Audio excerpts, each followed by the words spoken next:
전 세계 선교지 소식을 전해드리는 월드리포트입니다. 미국 국무부가 종교자유를 주제로 대규모 국제회의를 열었습니다. 종교자유 분야 모범국가 80여 개 국가 및 관련 국제기구와 단체를 초청해 지난 24일부터 사흘간 종교자유 증진을 위한 장관급 회의를 열었습니다. 미국 국무부가 종교자유를 의제로 장관급 국제회의를 개최한 건 이번이 처음입니다.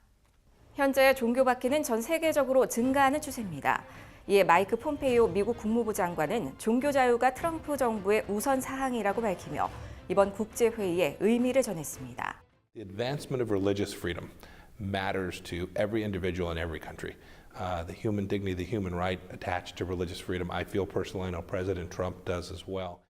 이번 회의에선 종교자유가 확보되는 만큼 테러가 줄어들고 경제가 호전된다는 논의와 증거가 제시됐습니다. 또 전문가들은 대략 세계 인구의 4분의 3이 종교자유와 관련해 제재를 받는다고 전했습니다. 크리스천의 경우 미국 국무부의 월드와이드 워치 리스트에 오른 종교자유 위험 국가에서 12명 중 1명이 극단적인 박해를 받고 있습니다. Not every country will achieve the level of religious freedom that we have here in the United States, but we think we can advance it all across the world by bringing together folks from all faiths, and frankly those who have no faith. But their capacity to practice religion in the way that they choose is important for the world. 마이크 폼페오 미국 국무부 장관은 국제 종교자유 증진을 위한 논의가 크리스천으로서 개인적으로도 의미가 있는 일이라고 전했습니다. Look, it's very consistent with what the Trump administration is trying to achieve with respect to religious freedom. But it also fits with my worldview. I'm an evangelical Christian. I know that not everyone shares that faith. But it's important. It's important not only that Christians, but people of all faiths have the capacity to worship in the way that they desire. 이번 회의는 종교 자유를 촉구하는 선언문을 채택하는 것으로 마치며 종교의 자유는 전 세계적으로 지켜내야 하는 인권이라고 강조했습니다. 또 부속 선언문을 통해 중국, 이란, 미얀마를 대표적인 종교 탄압 국가로 지목하고 그 실태를 비판했습니다. 다음 소식입니다. 이스라엘에서 구약의 중요한 배경이 되는 한 지역이 발굴 중이라고 합니다. Welcome to ancient Shiloh. This is the first capital of ancient Israel, and it's a sacred spot because the Mishkan was here, the tabernacle where people came to connect with God. 실로는 여호수아가 12지파에게 땅을 배분했던 곳이자 하나님의 장막이 300여 년간 서 있던 곳입니다. We're dealing with real people, real places, real events. This is not mythology. The coins that we excavated today, we're talking about coins of Herod the Great, Pontius Pilate, Festus, Felix, Agrippa the First, Agrippa the Second. The Bible talks about these people. We've got the image right there.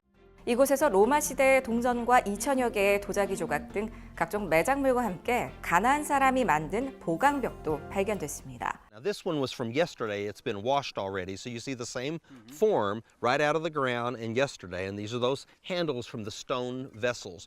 Remember Jesus' first miracle at Cana, they were stone jars full of water. That's that ritual purity culture of the first century. 고고학자는 이런 조각들은 훌륭한 시계라고 여깁니다. Just like your great-grandmother's pottery is different from your pottery that you're using today, and once we learn the pottery, then we can use it as our primary means of dating. 발굴 단장인 스캇 스트리플링은 이번 발굴 작업이 성경을 파내는 것과 같다며 인생이 달라진다고 전했습니다. I read the Bible totally differently than I did before I came here. And when I read the Bible, I know the places, I know what's going on. I understand it more deeply, especially where previous archaeologists have claimed that the archaeology disproves the Bible. But when we dig here, we find that everything matches. You read it in the Bible, you dig in the dirt, and there it is. Archaeology doesn't set out to prove or disprove the Bible. What we want to do is to illuminate the biblical text, the background of the text. So to set it in a real world culture, to what we call verisimilitude. So we get an ancient literary description. Now we have a material culture that matches that. Chris, you're sitting where Samuel and Eli and Hannah and these people that we have read about, they came just like us, needing answers, needing to connect with God, needing forgiveness.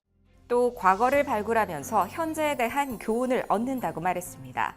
One of the faith lessons for us is that God is the potter and we're the clay. And even if our lives are broken, like these vessels are, God told Jeremiah, after he told him to go to Shiloh and see what he had done, he told him to go to the potter's house and look at a flawed vessel and see how the potter puts it back on the wheel and works out the imperfections. So my faith lesson is this, that yes, we're imperfect, but if we'll allow God, he wants to put us on his potter's wheel and he wants to make us a vessel of honor.